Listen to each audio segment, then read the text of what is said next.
We're going to try and keep things quick. I lead a group at Google AI for the last 6 years that has been working on personal AI. We've actually collaborated with Andy Clark on this. The basic premise is that we think that AI is not just some affordance for governments or companies, or an avatar of a company or a government that people interact with, and that AI is actually much more plural and needs to be something that extends us individually as well. So personal AI means hopefully that Google shifts from being a giant AI in the cloud that has lots of relationships with lots of people to also a manufacturer of AIs. I think when we used to think about that, maybe we had a vision of, I don't know, a company that would manufacture robots, and robots would go around in a sort of 1950s Jetsonian way, and assist in the household or something. But of course, most of us transact most of our lives nowadays through our personal devices. And in some sense, the most important robotic interface is the one between you and your phone. That's actually very good news in the sense that the phone is a much simpler robotic interface to navigate than the three-dimensional world around us. And robots that can navigate phones and navigate personal technology are a lot more workable nowadays than ones that are supposed to, I don't know, climb stairs and carry drinks around or whatever. Also a lot more useful to a lot more people. It starts to look a lot less like something that's only interesting to the suburban Norman Rockwellites of 1950s America, and starts to look much more global. So I wanted to talk about a few things that kind of interrelate. Our secret commonwealth on spirits, demons, insects, and societies, with notes on privacy, liberty, and intelligence, natural and artificial. Some of you might recognize Philip Pullman in this title. Philip Pullman is someone who has talked about consciousness and about demons in a way that goes beyond the sort of solipsistic and self-absorbed way that I think consciousness has often been talked about by people who study such things in the West, as being something that is all about self-reflection and purely internal. For Pullman, the demon or the spirit or the soul is something that is a kind of extended cognition, is externalized, and that also has social relationships both with you, so there's a kind of self-talk involved, and also has relationships with other people's demons. And in that sense, the idea of an extended consciousness that is a kind of intelligence, artificial or natural, and that mediates between you and others is made very physical, very literal in Pullman's books. I think it's a really powerful idea, and in many ways the demon has been our inspiration for what we would like to achieve with personal AIs. The technological underpinnings of that I don't have time to get into today, but it involves at bottom two things. The first is the ability to run AI, to run very sophisticated neural models on devices and not just in the cloud, because when those things are running on the device, then the extension of you is real. It's not something. It's not leased space somewhere. It's like the difference between having a house and living in a hotel room. So local execution is critical for a lot of these kinds of things. And there are many features that we've built into Pixel phones, for example, that have that kind of property. One of the very first was Now Playing, which recognizes songs in the environment. It's kind of like a Shazam that's running all the time. If that were running by streaming the audio on your phone to the cloud continuously, you would have the world's ugliest surveillance. If, on the other hand, you have local neural nets running that, and with expertise of 10,000 or 70,000 songs cached locally, then it's purely a superpower. There's no surveillance involved whatsoever. So there are by now dozens of sort of AI features in Pixel devices that use the technologies that our team has made, and my hope is that those start to cohere into something more demon-like over the next several years. But and I should also mention that the learning part of AI also must be decentralized in order to make all of that work. So we've done a lot of work in the last several years on techniques called federated learning, federated computation, that also allow for those models to be trained in a privacy-preserving and decentralized way. more challenging and in many ways even more important than local execution. But identity is about a lot more than you and your daemon and that solipsistic stuff. It's also social and relational. That's a theme that has come up several times in Sandy's talk and others. This is a picture of speed dating in which the whole idea is that one's identity is supposed to be sort of put on display, communicated rapidly to potential mates, and people sort of self-assort based on that kind of presentation. The idea that your identity is related to a sense of your consciousness and your sense of self is one that has been elaborated, I think, very powerfully by Michael Graziano at Princeton, and most recently in this very recent book, Rethinking Consciousness. This is a theory that Graziano has been elaborating for a number of years. His theory of consciousness is one of the few that I think actually holds water.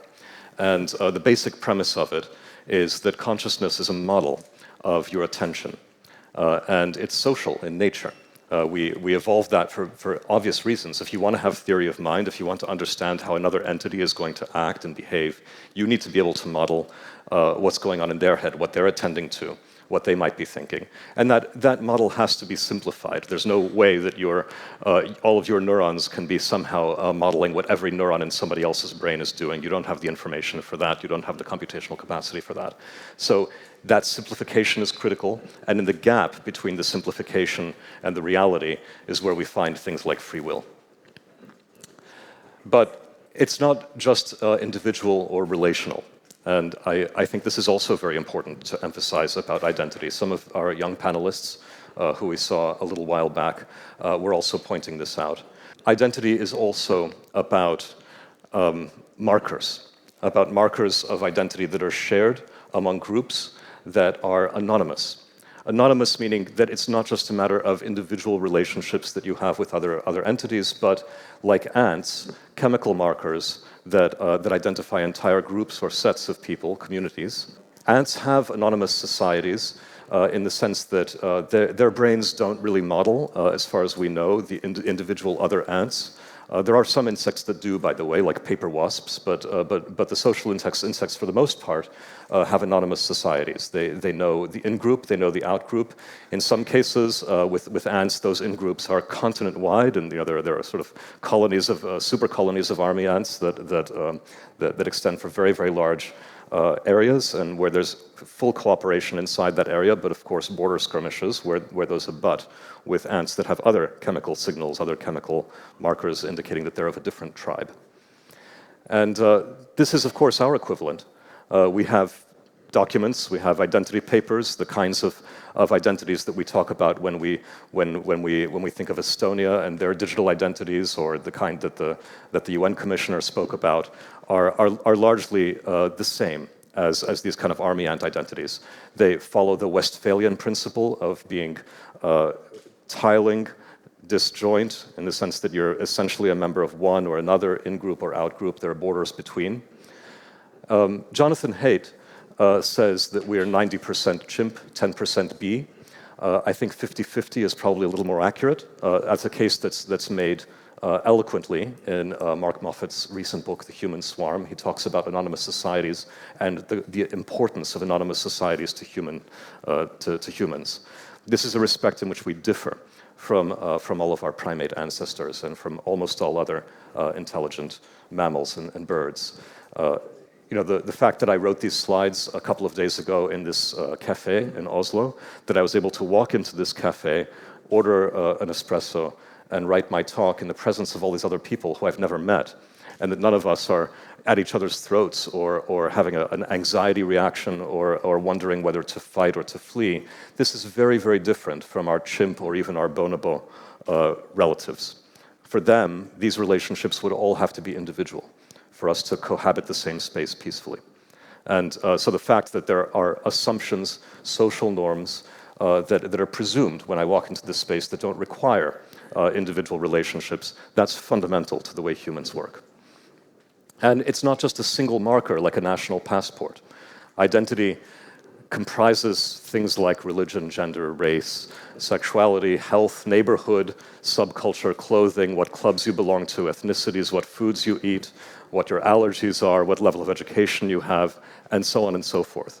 Tons of markers, all with radial concepts defining them. And to give you a sense of what I mean by radial concepts, this is what it means to be same-sex attracted and gay in the city and in the countryside in the US as a function of age. So this plot is based on some surveys that I did with Mechanical Turk a couple of years ago about gender and sexual identity. And what you're seeing is the percentage of people who are same-sex attracted men, in this case, who are gay or bi. And you notice that in the city and in the countryside, these percentages are different. So in the countryside, to be same-sex attracted is to be gay. And in the city, that is not the case. The gap is even bigger if you ask it the other way, gay or bi men who are same-sex attracted. Now, you might be raising your eyebrows and thinking, what the hell does it mean if you're, if you're gay or bi, but you're not same-sex attracted? Well, actually, a very large proportion of people in cities think that way. And I'm sure if you're younger, this will make more sense to you than if you're older. And certainly, if you live in the city, this will make more sense to you than in the countryside.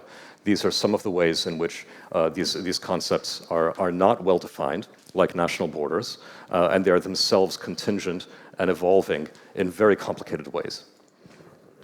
Of course, if you adopt the idea that identity can only, there's no ground truth to this, and it's only about your own self-presentation and your own choices, you also get into some thorny problems and sticky wickets like Rachel Dolezal, also known as Nkechi Amare Diallo, as Spokane's spokesman review put it, Spokane's undisputed heavyweight champion of racial appropriation. For those of you who don't know who she is, she identifies as black, but I would say most members of the black community in the US would not identify her that way, since her background is, I think, entirely Jewish.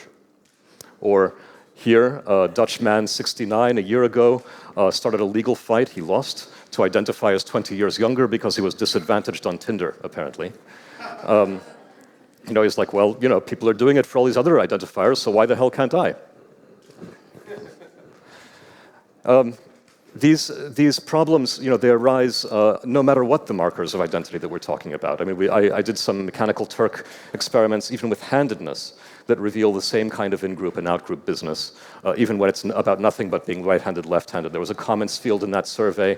People say, I love being left-handed, it makes life more interesting. I like being left-handed since it makes me a little different. Lefties rule, and life is tough for a lefty, of course. Or right-hand rules. I seem to be right-handed dominant. I think I have less emotional problems than left-handed people. Or I don't really believe in handedness. Kind of like, there are only two genders or whatever. Some of my best friends are left-handed, which has some interesting resonances if you happen to be Jewish. Or on the other hand, my mother was made to switch from left to right in Catholic school as a child, or I was beat by nuns as a child to change what hand I wrote with. So if you think conversion therapy is just for gay people, it's not.